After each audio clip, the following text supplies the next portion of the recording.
Peace be upon you. I am Ghali Tayyib, and welcome to Quranomics. Today's article is titled Culture of Reverence for the People. The first sign of maturity is the abandonment of the sanctification of people, an inspiring phrase that's taught me a lot. It is frequently cited despite its short life, but it is one of the rulings that the writers and life should follow. Today, we are in dire need of spreading the principle of abandoning the sanctification of people, which presents human idolatry, the disruption of thought, and the nullification of the mind, which is responsible for causing disruption in the normal course of our lives. Although everyone agreed theoretically that no one should be sanctified, the practical reality reveals otherwise and foretells the principle of sanctification rooted in the convictions of many. This becomes clear when you present an opinion that is contrary to the prevailing opinion on a religious or a cultural issue. And someone throws at you, "Are you more knowledgeable than so and so?" A monotonous cliche that is customary to hear when the defender expresses his heavenly icon that walks on the earth. Do you know more than so and so? Naming that person or persons for that particular group.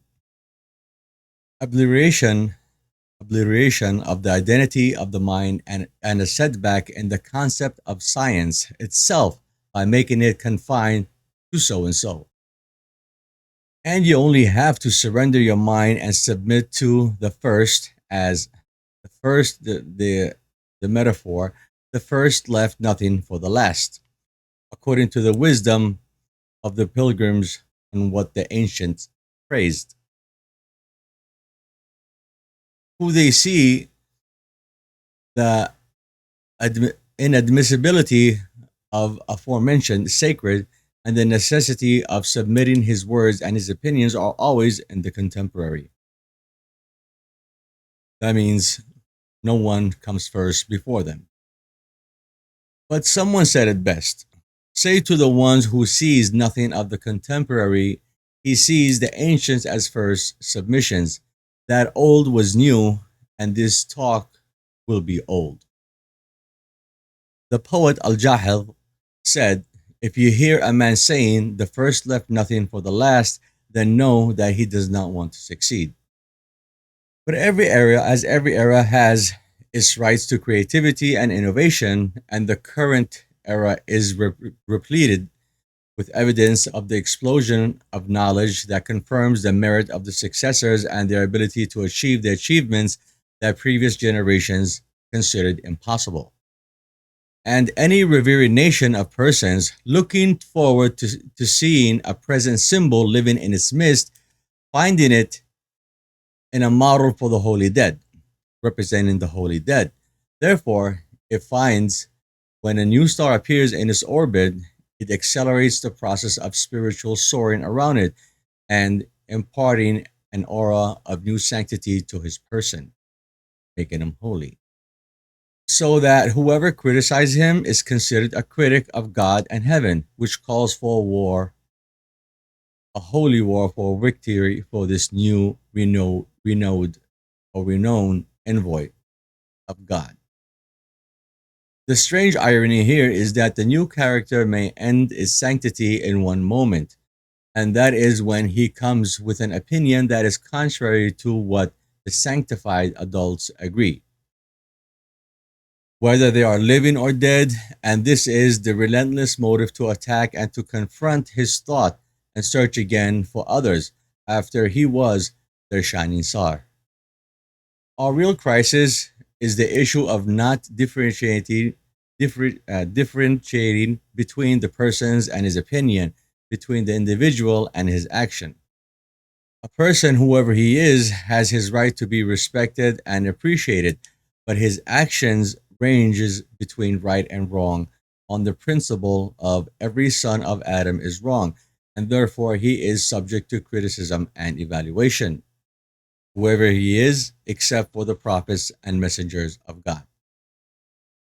In order to treat this problem of sanctification, it must first be recognized as a real problem that stands in the way of development and construction.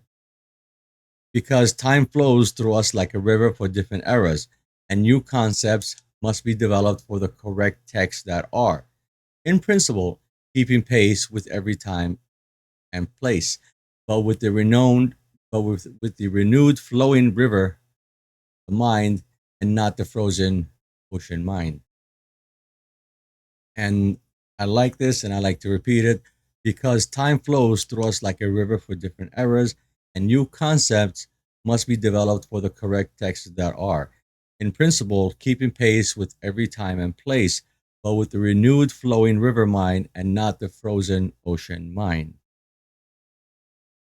The treatment also requires recognizing that the sanctification of people is a mental illness that needs a real treatment to get us out of this crisis. Because the established truth in human being is the deficiency, and the claim of monopolizing knowledge and truth in a person is a deviation from common sense to a contagious pathological condition that may destroy the spectrum of society, nullifying human individuality and disrupting development work. The pillars of civilized bankruptcy are being built. We must devote as young people to the realization that constructive criticism is a healthy, positive state.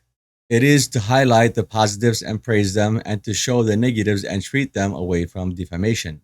Because the goal is to address the same thought and not the same person, and this does not detract from the person's position, but rather what it is in his personal interest and the public interest as well, especially if the person is distinguished and has followers.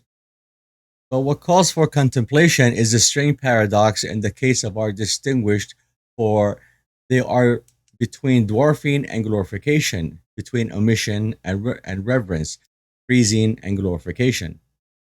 They are distinguished among our society who do not receive attention and do not open a door for them, and no one opens a door for them. There are distinguished people in every field that we exaggerate, and society is saturated with overwhelming praise and being surrounded by auras of reverence and glorification, and making them above the level of review and redemption.